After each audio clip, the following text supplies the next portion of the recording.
Hello everyone, I am Bhavya Sharma and I welcome you back to my channel Innovative Learning.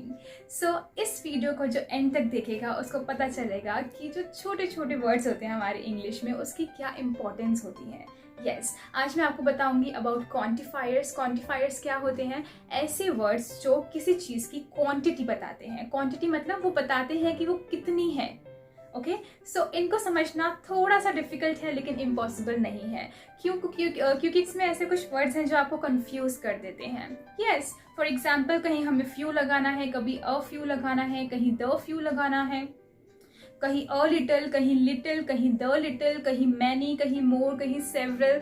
बहुत ज़्यादा confusion है ना, तो इस वीडियो को एंड तक देखना और आपकी जितनी भी कन्फ्यूजन है वो सब खत्म हो जाएगी। ओके, तो आगे मूव करने से पहले मैं आपको थोड़ी सी एक शॉर्ट वोकैबुलरी है जो मैं आपको बता रही हूँ, जो बेसिक है। ओके, सो अगर आपकी कोई भी क्वांटिटी 1 है मतलब सिंगल है, तो you are not suppose to say 1 book और something, that's wrong. Okay, you should say a book. If your sound is consonant so it should be a, but if it is your vowel sound then it has to be an. Okay, for example an umbrella. Alright, so next is a couple. A couple means what? Something which is two. For example, a couple of days means 2 days. Okay, a couple of week means 2 weeks. Okay, so next है आपका a few, the few. So इसमें क्या होता है basically? ऐसी कोई quantity जो 3 से लेके 10 के बीच में आती है, उसके लिए हम क्या करते हैं, क्या लिखते हैं? फ्यू, अ फ्यू और द फ्यू। और ये कहाँ कहाँ यूज होंगे वो आपको आगे पता चल जाएगा। ओके, इसी वीडियो में। नेक्स्ट है several. So several means what? ना तो बहुत ज्यादा कम ना ही बहुत ज्यादा। ओके, सो सेवरल मीन्स बहुत कम और बहुत ज्यादा के बीच में। मतलब समझ लो 11 से लेके 20 के बीच में जो आपकी क्वांटिटी है उसके लिए आप सेवरल यूज करोगे। ओके, ठीक है, ये एग्जैक्ट नहीं है बट आपको एक डिफरेंस बताने के लिए ये समझाया जा रहा है कि आप अकॉर्डिंगली एस्टिमेटली आप ऐसा कर सकते हो। Okay, so it took her several days to recover. मतलब उसको कुछ दिन लग गए थे रिकवर होने में, और वो कुछ दिन ना तो बहुत कम थे और ना ही बहुत ज्यादा थे। ओके, और फ्यू का भी एग्जाम्पल देख लो एक बार। There are few students in the class, मतलब बहुत ही कम स्टूडेंट्स थे, गिने चुने। ओके, नेक्स्ट है आपका मैनी। मैनी तो हमेशा मोर देन 20 होगा, मतलब बहुत ज्यादा। ठीक है, और डजन, डजन में क्या होता है? Something which is exactly 12 in quantity, exact 12। ठीक है, 1 डजन एग्स मतलब 12 एग्स। ओके, अगर मैं 2 डजन बोल रही हूँ मतलब 24 एग्स, 3 डजन बोल रही हूँ तो 36 एग्स। ओके, ऐसे। I hope I am clear with this. Now we are moving towards our quantifiers. So जो क्वांटिफायर्स होते हैं वो भी डिफरेंट कैटेगरीज में डिवाइड होते हैं। जैसे जो चीज़ें काउंट हो सकती हैं, ठीक है, तो वो किस कैटेगरी में आती हैं? काउंटेबल कैटेगरी में। और जो चीज़ें काउंट नहीं हो सकती हैं वो किस कैटेगरी में आती है? अनकाउंटेबल कैटेगरी में। ऑलराइट, फॉर एग्जांपल अगर मैं बात करती हूँ बुक की, बुक के पेजेस की, तो इट कैन बी काउंटेड, हम इसको आराम से काउंट कर सकते हैं। लेकिन अगर मैं बात करती हूँ वाटर की, तो क्या वाटर काउंट कर सकते हैं? हम नहीं कर सकते। So water is your uncountable, book और पेजेस आपके क्या हुए? Countable. Okay, so next is what is the difference between few, a few and the few? This is very important. इस कैटेगरी में क्या होता है? जो फ्यू होता है आपका वो सिर्फ नेगेटिव केस में आता है, और अ फ्यू जब भी समझ लो कि जब भी फ्यू या फिर लिटिल या कुछ भी इसके सामने अ लग जाता है तो it means your statement should be positive. Okay, the few पे भी मैं भी आऊँगी, पहले हम लोग बात करते हैं अ फ्यू की और फ्यू की। पहले आप स्कूल जाते हो तो आपकी मैम आपसे पूछती हैं कि आपने कितने चैप्टर्स लर्न कर लिए, तो आप क्या कहते हो कि ma'am I have just red few chapters. मतलब आपकी जो स्टेटमेंट है वो नेगेटिव है। ठीक है, लेकिन मैम आपसे फिर पूछती हैं आफ्टर फ्यू डेज कि आपने कितने चैप्टर्स लर्न कर लिए, तो आप क्या बोलते हो? Yes ma'am, I have learn a few chapters now. Okay, तो आप क्या बोलोगे? Yes ma'am, I have learn a few chapters now. Okay, it means आपकी जो स्टेटमेंट है वो पॉजिटिव है। ऑलराइट, अब उसके बाद आफ्टर 15 डेज आपके एग्जाम्स आने वाले होते हैं, जस्ट लाइक आफ्टर 5 डेज आपके एग्जाम्स हैं।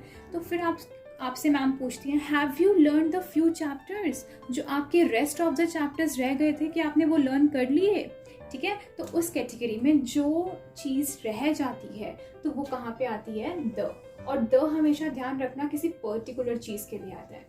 तो our next one is uncountable में क्या क्या आता है आपका, little, a little and the little. तो इसमें क्या डिफरेंस होता है बच्चों, अनकाउंटेबल मैंने आपको बताया जो चीज़ काउंट नहीं हो सकती है, राइट।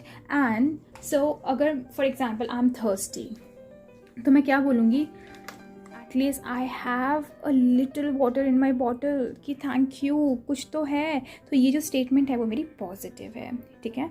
अगर मैं कह रही हूँ ओ नो, मेरे को तो बहुत प्यास लग रही है and I just have little water in my bottle, तो मतलब ये मेरी नेगेटिव स्टेटमेंट हो गई ना, तो उसके साथ मैं अ नहीं लगाऊंगी। जब भी मेरी पॉजिटिव स्टेटमेंट होगी उसके साथ मेरा अ लगेगा, और जब नेगेटिव होगी तो नेगेटिव आ जाएगा, okay. And what about the little, for example, चलो ठीक है नेगेटिव पॉजिटिव समझ में आ गया। अब ये जो रेस्ट ऑफ द वाटर है मैं क्या कर रही हूँ, इसको कंप्लीट कर रही हूँ। So I am drinking the little water now, कि जितना पानी है एटलीस्ट मैं ये तो पी लूँ, okay. So let's revise it through more examples. I will be back in a few minutes. In a few minutes. So मैंने आपको क्या बताया था, एक पॉजिटिव वर्ड के लिए, एक पॉजिटिव स्टेटमेंट के लिए यूज होता है, ओके। कैसे, अब यहाँ पे वो होप दे रहा है कि हाँ मैं आ जाऊँगा कुछ टाइम, कुछ मिनट्स में मैं आ जाऊँगा, तो यहाँ पे वो होप है और वो पॉजिटिव है, okay. Next is few medicines are left in the box. So few किसके लिए लगता है, नेगेटिव के लिए, और मेडिसिन्स है और वो क्या है, बस कुछ ही रह गई है बॉक्स में medicines, so that's why few, okay. So next is did you pluck the few flowers we had in our garden, कि आपने बचे कुछ फ्लावर्स भी तोड़ दिए जो हमारे गार्डन में थे, ठीक है। तो मतलब जो रेस्ट ऑफ द थिंग्स थी, ओके, तो क्या आपने वो भी तोड़ दिए। और ध्यान रखो ये आपका फ्यू जो है वो किसके साथ आया है, काउंटेबल थिंग्स के साथ, ओके। मेडिसिन को काउंट कर सकते हो आप, मिनट्स को काउंट कर सकते हो, ओके, फ्लावर्स को भी काउंट कर सकते हो। Okay, so next is she saves a little money every month. A little money, अब मैंने आपको बताया था जहाँ पर अ है इसका मतलब वो पॉजिटिव है, राइट। तो इसका मतलब एट लीस्ट एवरी मंथ वो कुछ पैसे तो बचा रही है, okay. So next is she had little money to spend, उसके पास सिर्फ थोड़े से पैसे थे स्पेंड करने के लिए, ओके। सो लिटिल मतलब, अब यहाँ पे लिटिल क्या बताया था मैंने आपको, नेगेटिव। अगर अ नहीं है और द भी नहीं है in fact, so this word is negative, okay. So she had little money to spend, उसके पास सिर्फ कुछ पैसे थे स्पेंड करने के, alright. Next is she spent the little money on her father's treatment, जितने पैसे थे उसके पास उसने वो सारे पैसे अपने फादर के ट्रीटमेंट पे लगा दिए। तो द का मतलब क्या है, जो बचा कुछा था, ठीक है, वो उसने क्या कर दिया, अपने फादर के ट्रीटमेंट में लगा दिया। सो आई होप आपको क्वांटिफायर अच्छे से समझ में आए। ये मैंने आपको कुछ एग्जांपल्स दिए थे जिसमें मोस्ट प्रोबेबली बच्चों को प्रॉब्लम होती है। अब नेक्स्ट वीडियो में मैं आपको मच मोर, मैनी, इन सब के बारे में भी बताऊंगी, ठीक है, कि कहाँ कहाँ यूज़ होते हैं। वेट फॉर माई वीडियो, और तब तक के लिए लाइक सब्सक्राइब करना मत भूलना, ओके। और नीचे डिस्क्रिप्शन बॉक्स में मैं आपको कुछ एग्जाम्पल्स और दे रही हूँ, उनको भी रीड कर लेना।